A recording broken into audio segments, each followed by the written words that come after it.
Hey, hey, hey. Happy Tuesday. Come on in, pull up a chair. The Daily Dope is in the air.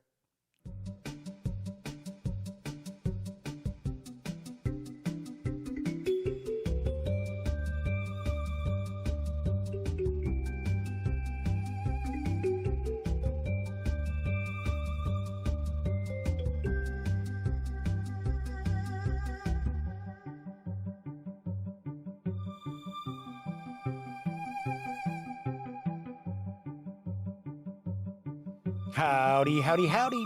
Yes, I'm Jeff McAleer, back once again as your host here at The Daily Dope, presented by thegaminggang.com, of which I happen to be the Grand Poobah, as I am the founder and editor-in-chief of The Gaming Gang. So welcome aboard. Tonight is Tuesday, October 13th, 2020. This is episode 554 of The Daily Dope. If this is your first time joining me, let me point out, this is very, very casual. Just hang out, talking about tabletop gaming news. So I chat about the latest in board games, role-playing games, card games, miniatures games. Every once in a while, a little bit of PC gaming, some pop culture. But for the most part, if it's something you're playing on your tabletop, we are talking about it. It is certainly not rocket surgery by any stretch of the imagination. Of course, if you like this video, by all means, please let me remind you to give it a quick thumbs up. Subscribe to the Gaming Gang channel if you haven't already, and if you do subscribe, don't forget, ring that notification bell, because not only will it let you know when the Daily Dope streams live Monday through Thursday nights right here on YouTube, it'll also let you know when I upload other videos, such as my review of Merkberg. I believe that is how this is pronounced. I think it's kind of how I was pronouncing it. I know it is not Morkborg, like some reviewers have pronounced it. That taint it duly. But of course, when you're not watching videos on the Gaming Gang channel, be sure to visit thegaminggang.com for all latest in gaming news, reviews, comics, movies, TV. Get your geek on at thegaminggang.com. Of course, this is a live stream, so that means there is chat available here on YouTube. It's not on screen. It's one of the ways that I keep some of the more unusual commenters at bay, but I do my best to pay attention to chat. So if you want to say howdy, or maybe you've got a question, a comment, by all means, please chime in. I will do my best to respond. Sometimes chat kind of flies by pretty quickly. So far in chat, we've got the Madman and Dan from No Enemies Here, who, if you do not know this fact, provided the intro music for the Daily Dope. That's right. It's Dan Pancaldi himself is hanging out in chat with us. All right, so got a lot cooking. Got a lot going on. I will talk about the two videos that I have done and up. They are on YouTube. I have not made them public yet, but after I talk about the news, I will share that info of what you can look forward to. And if you hang around till after the news, I will also tell you how you can get in the running for this copy of Mariposas from AEG. Recently reviewed it, really enjoyed it. I got an extra copy to give away. Good deal. All right. Anyhow, let's jump on into the news, because I've got a good mixture tonight. Arriving next month is a pretty fun-looking family game. It's from Newcomer's First Fish Games, and I've got the dope on Ducks in Tow. Welcome to the Duck Sanctuary. Come enjoy the company of the ducks while visiting the different locations around the park. In Ducks in Tow, you're walking around the park feeding the ducks their favorite food. When you feed them, they start following you, and you must lead them to their favorite location in the park. When you successfully lead them to their favorite location, you take a photo with them and they waddle off to find their friends. Maybe you'll see them again later as you continue your walk around the park. You'll be completing location cards that will gain you points at the end of the game. Once you've completed a few location cards, you might be able to claim a formation card, which will give you additional points at the end of the game. Ducks in Tow is for 2 to 4 players ages 10 and up, plays in 30 to 60 minutes. It's going to carry an MSRP, I believe, of $49.99 when it arrives on November 20th. Like I said, I'm not positive on the MSRP. I have had some conflicting info, so I'm not sure, but I do believe that is the correct MSRP, is $49.99. So the Madman says, looks like those Ducks in Tow are also in a row. They are. I have to say, this looks kind of interesting. It's got, it looks like we've got some hexagonal tiles that, we lay down to have a variety of different locations. Maybe. I don't think it's all cut just that one big piece. And we got some little duck eeples, I guess we'll say. They're not meeples. So Dan from No Enemies here says, hey, he actually knows an organic duck farmer. So maybe they'll enjoy this game. I don't know. But once again, it is a first time, I should say it's the first game from a new company. I do believe this was kickstarted. I'm pretty sure that this was originally kickstarted for First Fish Games. Gotta say, that's kind of an unusual name for a game company, right? Moving right along. There's a cool looking science fiction game that recently finished up a successful Kickstarter. It's on the horizon, coming early next year. It's from Dragon Egg Games. I've got the dope on Nova Lux. In Nova Lux, you'll take charge of a federation of orphaned alien species that have escaped dying star systems in the wake of a galactic apocalypse. The universe is winding down. Yeah, it's just relaxing, kicking back, just taking a break. Entropy is increasing to maximum. Oh, okay, so not that good. You'll manage precious resources through trade, conflict, and exploration that will sustain biological life and power your Ark of Salvation, hydrogen converters, and biosphere engine, all while building a star colony that can outlast the end of the universe and give it new light. Nova Lux. And you can probably enjoy a nice meal at the restaurant at the end of the universe. Ba-dum-bumps. Nova Lux is for 1 to 6 players.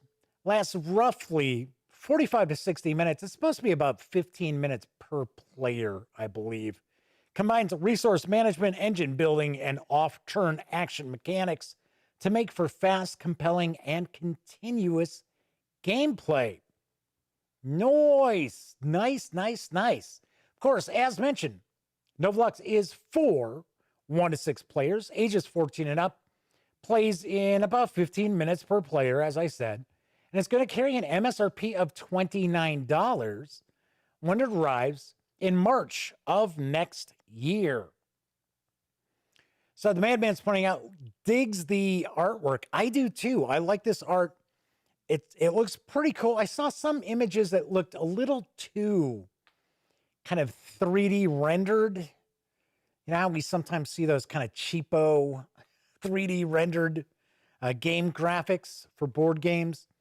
They're almost stolen out of like cheapo PC games, like shovelware. But for the most part, it looks like the artwork is pretty cool.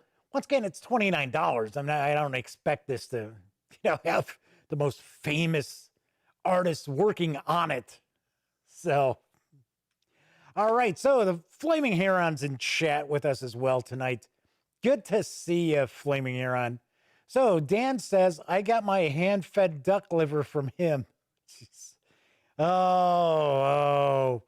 Going to foie gras? No, thank you. I've worked at resorts in the day that serve that, and no, I'll take a pass. Thanks for the offer, though, Dan. But no, I'll take a pass on the foie gras. Hey, at least I know how to pronounce it, right? So, next news piece is from Paizo Inc. Oh, looks like we hit a little hiccup there with the stream. I think we're doing all right. We're okay. We have a handful of drop frames, but nothing horrible. Not like we were experiencing, a few weeks ago. Anyway, I do want to mention there are new chapters that have arrived for the Starfighter adventure for Alexa. Here's the dope from Paizo Inc.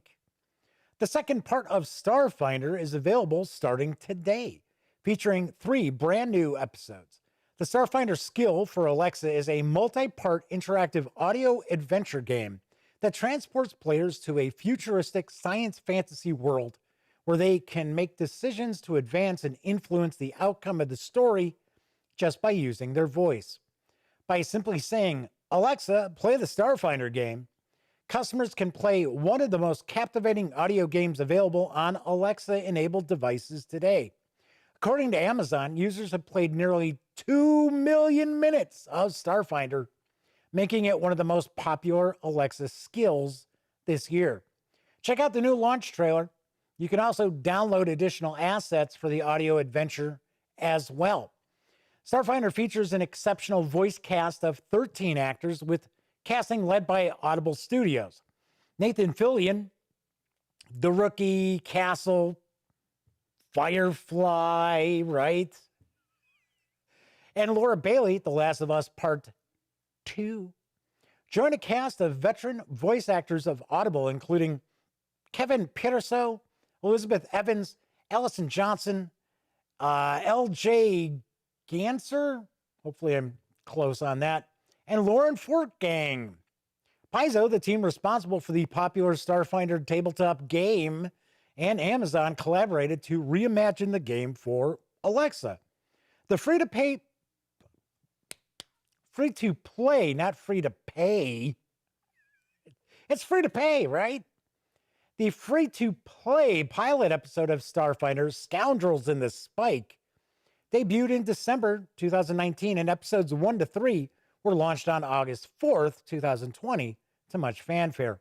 For players looking to continue the adventure outside Alexa, the Starfighter Beginner Box can now be purchased from within the skill. With streamlined rules, this deluxe box set includes everything needed to explore the futuristic tabletop RPG setting. In celebration of launch, players who purchase the Beginner Box in-game will receive their first episode free. For some strange reason, I thought there was supposed to be, maybe I'm wrong, but I thought I ran across something saying that if you bought the Starfighter Beginner Box through, they call it a skill, but it's like, I guess it's the app, right? I thought you got a discount. Maybe I'm wrong. I don't want to, lead anybody, wrong here. But I thought I saw that. Anyway, regardless, the full season of Starfighter is now available in the United States and the United Kingdom on Alexa-enabled devices, including Amazon Echo, Fire TV, and the Alexa mobile app. Explore more Alexa-enabled devices elsewhere. Players have numerous access points to the game and can resume playing whenever, wherever. The pilot, as mentioned, is free to play. You can purchase each episode for $1.99, or you can snag the entire season for $9.99. Cool. Nice to see that they're wrapping the adventure up. I was offered the ability to review this. I don't own any Alexa devices. I don't. I have nothing.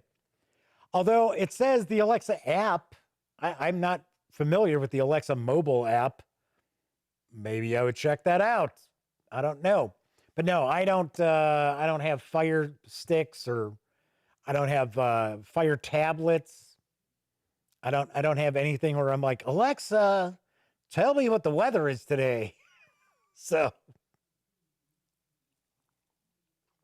welcome aboard to Philadelphia Piper. Good to see Philly Piper back again.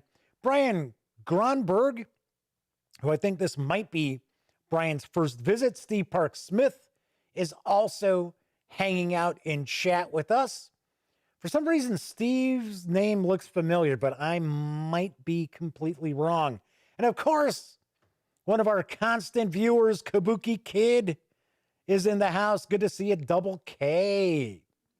All right, let's talk a little bit about RPGs because the latest bundle of holding has arrived. And it features the Dracula Dossier from Pelgrane Press. Here's the dope. Agent, we've been cleared to resurrect the December 2017 Dracula Dossier bundle. The Dracula Dossier is an epic improvised horror espionage. See, I can pronounce dossier correctly. Espionage, I get all tongue-tied on.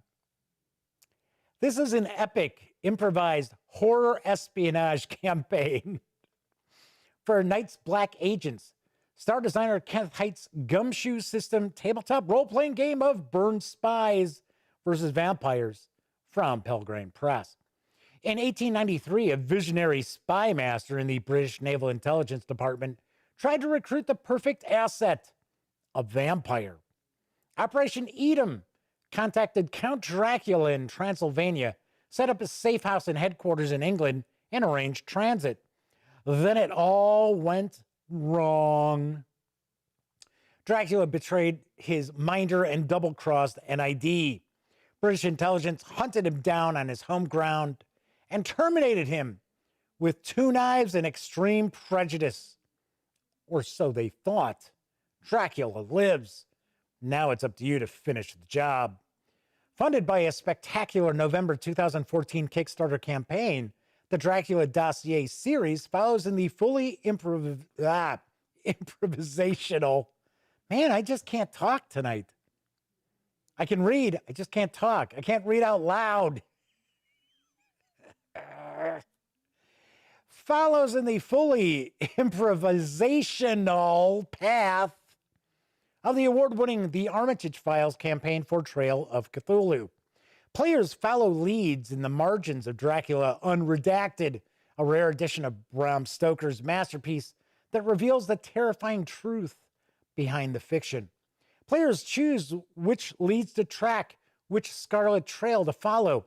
The director, using the clear step-by-step techniques in these ebooks, improvises a suitably blood-soaked thriller in response to their choices. Together, you create your own unique story, and you learn why Ben Riggs at Geek and Sundry called the Dracula Dossier the greatest RPG campaign of all time. Hate to break it to Ben Riggs over at Geek and Sundry, but you're wrong.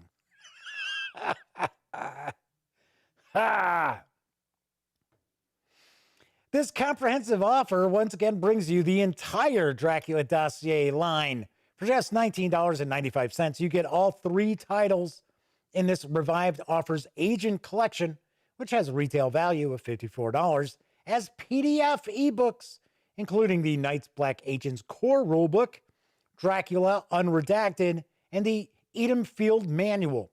And if you pay more than the threshold price of $30.16, you'll level up and also get this revival's entire Director Collection, with 6 more titles worth an additional $80, including the indispensable Dracula Dossier Director's Handbook, plus the Dracula Dossier deck of non-player character cards, the Edom Files Scenario Collection, the Hawkins Papers with over 30 beautiful player handouts, The Thrill of Dracula, Kenneth Height's analysis of Dracula portrayals in novels and films, and the Van Helsing Letter, a free quick start adventure Pelgrane Press, distributed for Free RPG Day 2016. Score these savings through November 1st. 10% of your payment after gateway fees will benefit the Cochrane Reports organization, their COVID-19 organization. Sweet. I have peeked through the Dracula Dossier before. It's been a long, long time since I actually read through it. I mean, it's good. Don't get me wrong. I'm not sure I'm teasing Ben Riggs from Geek and Sundry. It's like, come on, really? Does anyone really care what people at Geek and Sundry have to say about stuff? Because, I mean, there are no bigger shills covering the hobby than Geek and Sundry, folks. We know that. But greatest campaign. Ha! What is this? Your first go round? Anyway, but I mean, it is a cool campaign. The thing that to me doesn't make it as good as, say, Masks of Nyarlathotep is it's just so sandboxy. It's real sandboxy. And you have to be a pretty experienced game master to really pull it off. But Ken Hite and, if I remember correctly, I believe Gareth Ryder Hanrahan worked on this as well. I think it's the two of them. They are co-authors on this. So pretty good deal. I do want to point out, though, you really do have to do the $30.16 because that's what includes the Dracula Dossier Director's Handbook. That's where all of this kind of resides. So, all right. So let's see. Brian Grudberg, all time. So I had to laugh because Flaming Heron said, just read to yourself and we'll guess at what you're saying. I know. What can I tell you? A great ace is greatest question mark equals marketing. All time. I like that. All time. So Philadelphia Piper is asking, why do I think Critical Role is no longer part of Geek and Sundry?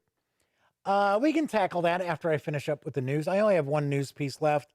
And then once again, I want to share how you can win a copy of Mariposa, as well as what videos are in the can already. So my final news piece, hey, it's Halloween season, so I'm trying to bring you more to like horror RPG things. And this one actually caught my eye. There's a new RPG quick start. It's available in PDF. It's from Rising Phoenix Games. I've got the dope on Nightscape Red Terrors. A dark night for Russia. In the wake of the collapse of the Soviet Union in 1991, the Russian government decommissioned several publicly hidden research facilities devoted to arcane science. Chief among them, Perm Laboratories 37. You get lovely hair if you go to Perm Laboratory 37. Hopefully not frizzy, though. Recently, due to several strange energy emissions, the location of the Perm 37 facility has been discovered by various parties with an interest in the lab's inventory of eldritch artifacts. You're an agent of one of these factions on your way through driving sleet to the facility.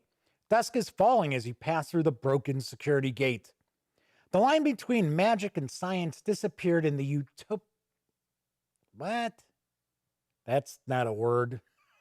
The word should be utopianism. Of the early Soviet period, hopes formerly invested in religion and magic were transferred to technology and science. Stalinist political culture utilized ideas taken from the occult elements in its attempt to influence the masses. That's a quote from B.G. Rosenthal, whoever that might be. In Nightscape Red Terrors, you play an operative of Integrand General, an extra-governmental nonprofit established to research the arcane sciences, fighting your way through the Perm 37 facility. You'll be opposed by the horrific forces at the disposal of the director. Modern weapons have little power against the most powerful horrors you'll face, but a host of creatures do bleed. Arm yourself well and expect the unexpected. You thought I was going to say, no one expects the Spanish Inquisition. Nightscape Red Terrors includes everything you need to play except for a few 20-sided dice and a group of friends.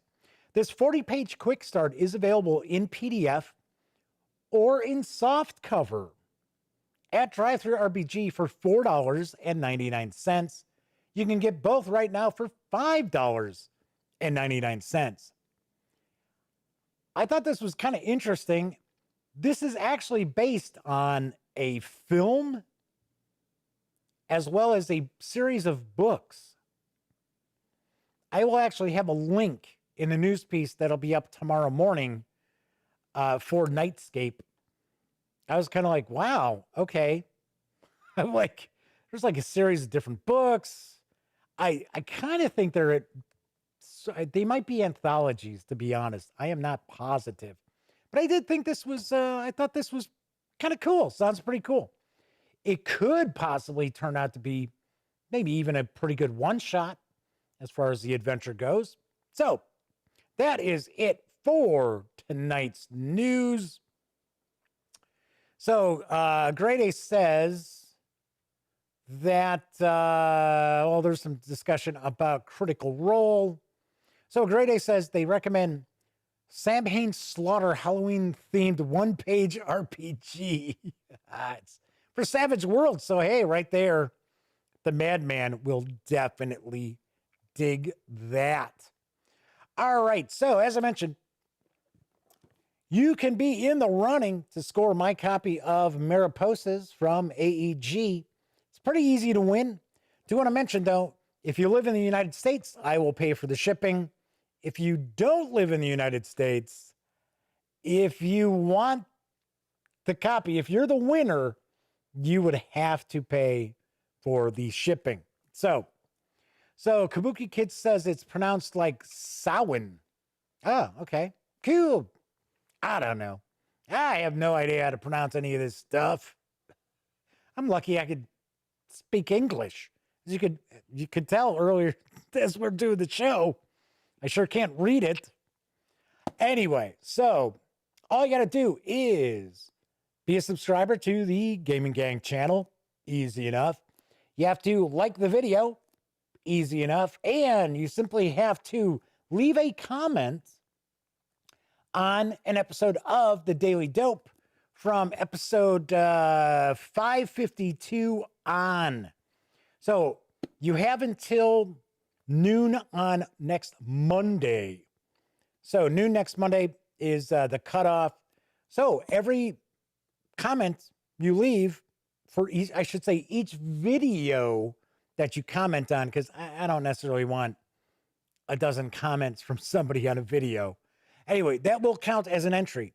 So as an example, if you comment on a couple of videos, you got a couple of entries. Keep in mind, you got to comment on episodes of The Daily Dope from episode 552. So that means a couple of weeks ago before I went on my fall break, that episode, yesterday's episode, of course, today as well. So how long did Glenn Danzig take to figure out how to pronounce it? Goblin Gangsters is another one. That's cool. Sound like as in a pig. Got it. Got it. All right. So we will get into the Critical Role thing in just a moment, which, I mean, that's kind of old news. But tonight, after the show, it's good to go. Gotta go drag it over here. I will publicly launch, I guess, my review for Curse of Strahd Revamped. So it is not a very long review as well. It's not long compared to most of my reviews. So I will tell you what I think. And I think some folks out there will be surprised. So there you go. To be honest, if you watched the unboxing, you could probably get an idea where the review was probably going to be going. And you would be right. So I have got that. So that'll be up tonight. In fact, that'll actually probably be up on the gaminggang.com before I actually post the stream. So other video, which is going to pop up tomorrow morning, is my review of Merkborg. Like I said, I know it's not Morkborg. I believe it is pronounced Merkborg. So if you want to find out if I think this was deserving of the any award for best product for 2020, check that on out. All right. So Grade A says, oh, I thought you already reviewed Curse of Strahd Revamp. No, that was just the unboxing. That was just, but the funny thing is there were people commenting as if it was the review, which is not unusual. For some strange reason, I don't know. I will do an unboxing, and it's obviously an unboxing for, say, a board game, and then people are like, oh, hey, thanks for the review. And it's sort of like, it's not a review at all. So Flaming Heron says, I'm sounding like the Swedish chef from the Muppets. I was joking about that last night when I was talking about that. All right. So that is it for tonight's news and other things. I've got some other items that are on the horizon for reviews. I'm going to try to shoot some of this tomorrow. So I've got the first chapter in the latest Pathfinder Adventure Path. I know that I have 3 chapters, the first 3 chapters of this. So got that. Also, another Free League publishing release, the Alien role-playing game starter set. Yes. I should have a review of Gates of Delirium from Renegade Game Studios later this week, as well as my review of, see, this is another one I'm not real positive about the pronunciation. I believe it's Wasson. I believe it sounds more like a W than a V. So Great Ace says, I was reviewing your unboxing, so that makes it a review. Okie doke. All righty. I had reviewed Curse of Strahd when it came out. So, I mentioned that in my review of the limited edition box set. And I'm not going to do the review for the adventure. I already did a review. But, like I said, you'll find out. So, the cover art is weird on the cover. Are we talking about this? This? Or this? Not sure which one a Grade A is talking about. Or could it be Alien? Although I wouldn't call this character art. Anyway. All right. So the question was asked for the Pathfinder Adventure Path. Yeah, the character looks like a little disproportionate, unless he's supposed to be kind of plump. I don't know. So Flaming Heron says, yeah, they're pretty sure that Wasson is pronounced like the V is a W. We'll find out. I'll probably take a look online, see what I can find. So the question was asked by Philadelphia Piper why I thought Critical Role split off from Geek and Sundry, and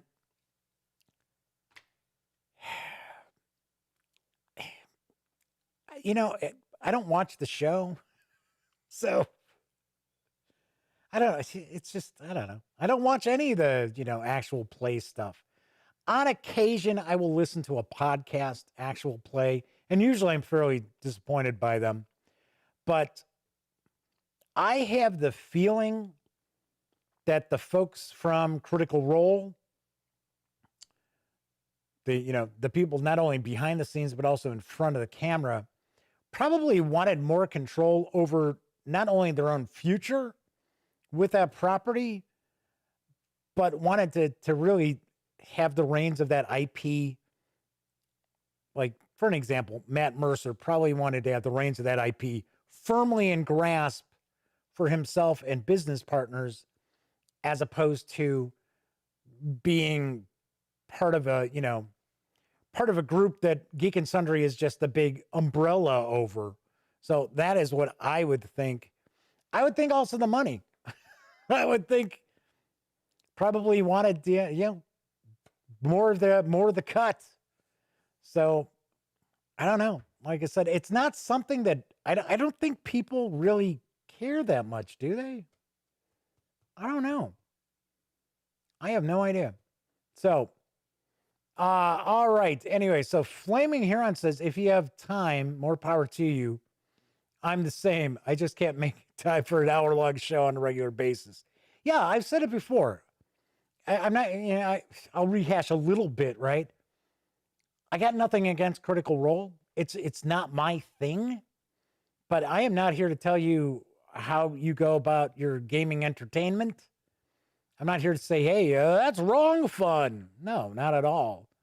It's just, yeah, it's not my thing. And I do believe that if people get introduced to the role-playing games, it's great. On the flip side, if they think every role-playing game is going to be like an episode of Critical Role, they're going to be completely shit out of luck. So, All right, a Great A says, I don't watch TVs, so I watch Critical Role, Realmsmith, and listen to several DCC podcasts. One of the podcasts I used to listen to, but then like the people just all changed. The whole cast changed, which was Dungeon Crawl Classics. It was, I can't remember the name of it, but they mainly discussed the game itself. It wasn't an actual play. Just like I listened to Fear of a Black Dragon, which is a discussion usually of OSR-ish adventure modules and that. I like that. I do listen to that. I don't listen to a lot of...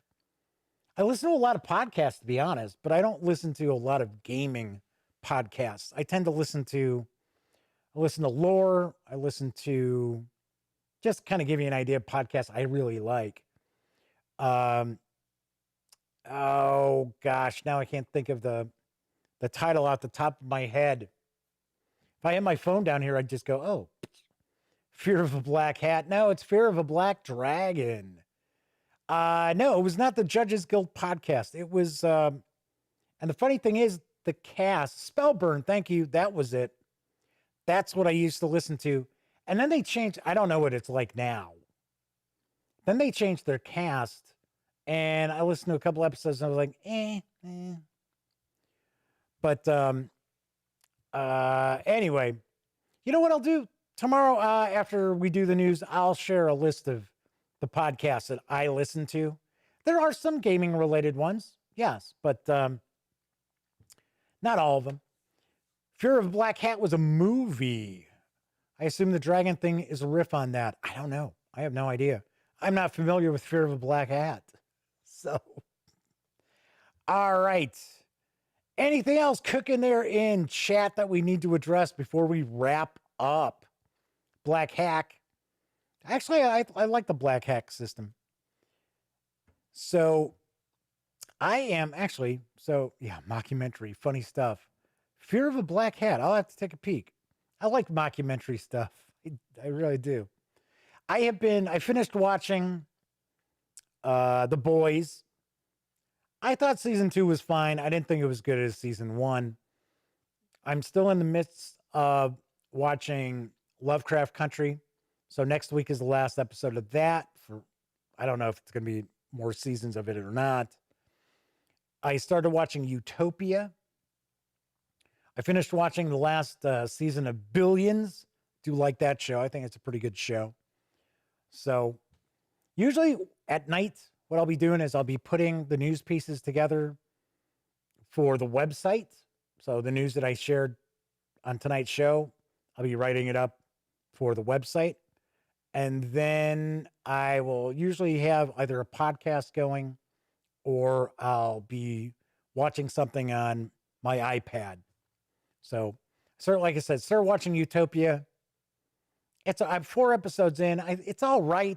Part of it, I think, for one, it's an adaptation of a British series, which everybody keeps saying the British series is way better.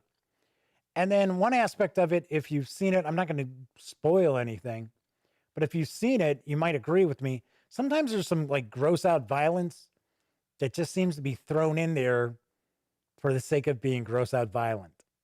That's it. It doesn't really serve much of a dramatic purpose or any sort of plot movement purpose.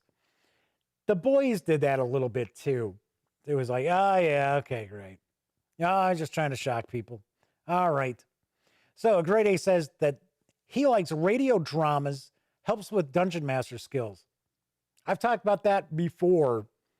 In fact, strangely enough, I had considered maybe doing 5 videos, which really, they wouldn't be much videos, right? Of my 5 favorite horror episodes of old time radio. Because I used to do the Spooktacular.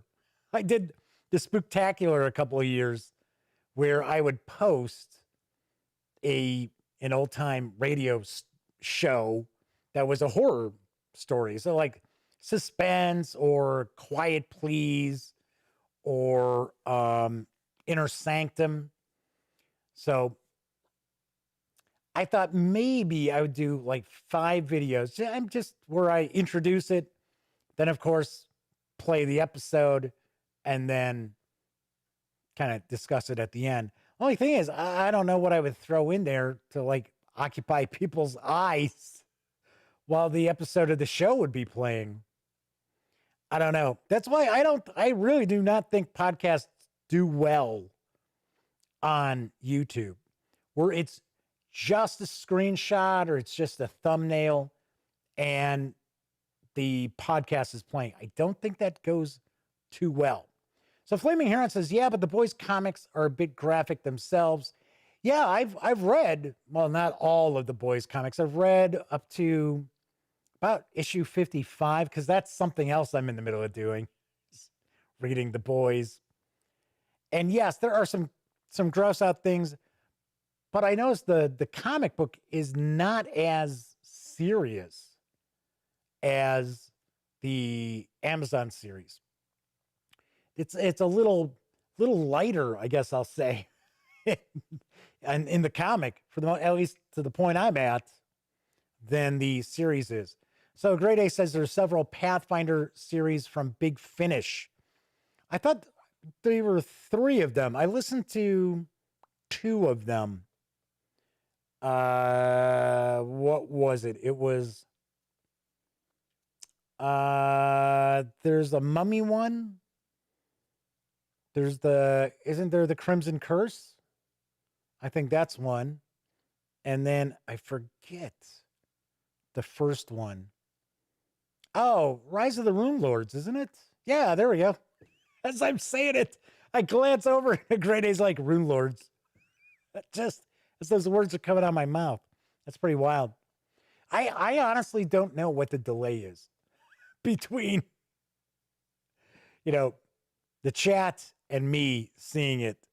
So I would have to assume that it got to be a couple of seconds. So, all right, that is it for tonight's show. I'm just kind of babbling on and on. Anyway, once again, let me remind you, if you like this episode, please give it a quick thumbs up. Subscribe to the Gaming Gang channel. If you do subscribe, ring the notification bell, because not only will it inform you when the Daily Dope streams live, Monday through Thursday nights right here on YouTube, it'll also let you know when my review videos and unboxings and interviews and when there are convention videos all get uploaded. And of course, when you're not watching videos on the Gaming Gang channel, be sure to visit thegaminggang.com for all the latest in gaming news, reviews, and a whole lot more. Get your geek on at thegaminggang.com.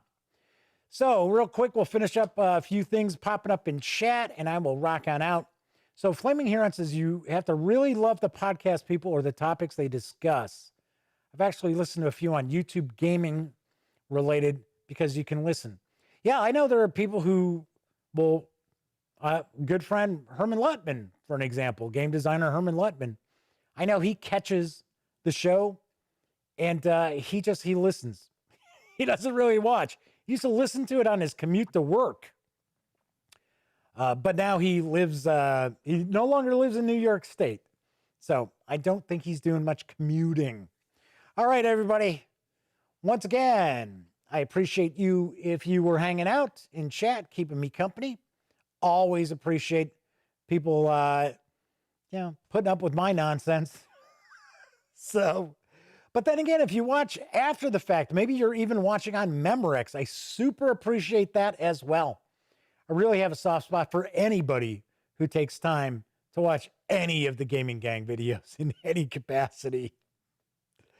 So, of course, I will be back tomorrow. Everybody enjoy the rest of your Tuesday night / Wednesday morning. And of course, as I close out all my videos during this never-ending pandemic, here's hoping that you be smart and stay safe. See you tomorrow.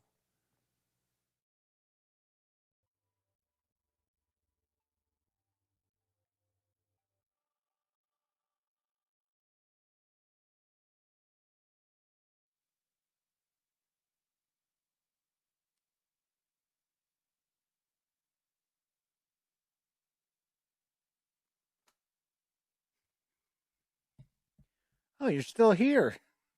Well, once again, thank you very much for watching this video. And of course, if you'd like to subscribe to the Gaming Gang channel, click right here. And of course, if you want to see one of the latest episodes of the Daily Dope, click right on up here. And if you want to roll the dice, take your chances, see what YouTube thinks you might like from the channel, give a click right here. Once again, I'm Jeff McAleer, and